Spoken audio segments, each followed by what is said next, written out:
ఇటీవలే కాంగ్రెస్లో చేరిన వైఎస్ షర్మిల ప్రస్తుతం తన కుమారుడి నిశ్చితార్థం పనుల్లో బిజీగా ఉంటున్నారు. ఈ నెల 18వ తేదీన వైఎస్ రాజారెడ్డి, ప్రియా అట్లూరి నిశ్చితార్థం జరగనుంది. దీనికి సంబంధించిన పనులు చురుగ్గా సాగుతున్నాయి. ఫిబ్రవరి 17వ తేదీన వివాహ ముహూర్తం. ఈ నేపథ్యంలో షర్మిల నిశ్చితార్థ కార్యక్రమాల్లో తీరిక లేకుండా గడుపుతున్నారు. ఇటీవలే కుటుంబ సమేతంగా కాబోయే వధూవరులతో కలిసి కడప జిల్లాలోని ఇడుపులపాయలో గల వైఎస్ఆర్ ఘాట్ను సందర్శించారు.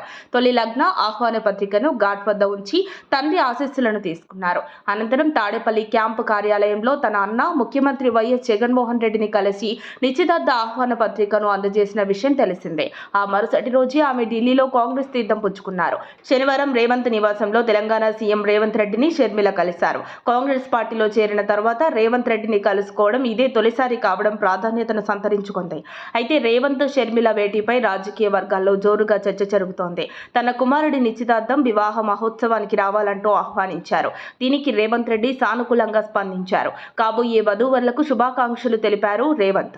ఈ సందర్భంలోనే మంత్రి పొంగులేటి శ్రీనివాసరెడ్డి నివాసానికి వెళ్లిన షర్మిల కుమారుడి పెళ్లికి రావాలని ఆహ్వానించారు. త్వరలో షర్మిల టీడీపీ అధినేత, ప్రతిపక్ష నాయకుడు చంద్రబాబు నాయుడిని కలుసుకుంటారని తెలుస్తోంది.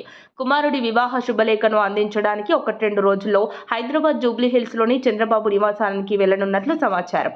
ఏపీలో జరగనున్న అసెంబ్లీ ఎన్నికల్లో కాంగ్రెస్ గెలుపుకు షర్మిలకు రేవంత్ తన సహకారాన్ని అందిస్తాడా అనేది కూడా $1 మిలియన్ ప్రశ్నే. మరోవైపు రేవంత్ కు కూడా షర్మిల సహకారం అవసరమని రాజకీయ విశ్లేషకులు అంటున్నారు. మరిన్ని అప్డేట్స్ కోసం మా కాయ్ టీవీని సబ్స్క్రైబ్ చేసుకోండి. మా వీడియో కనుక మీకు నచ్చినట్లయితే లైక్ చేయండి, షేర్ చేయండి. మీ విలువైన అభిప్రాయాలను కామెంట్ బాక్స్లో తెలియజేయండి.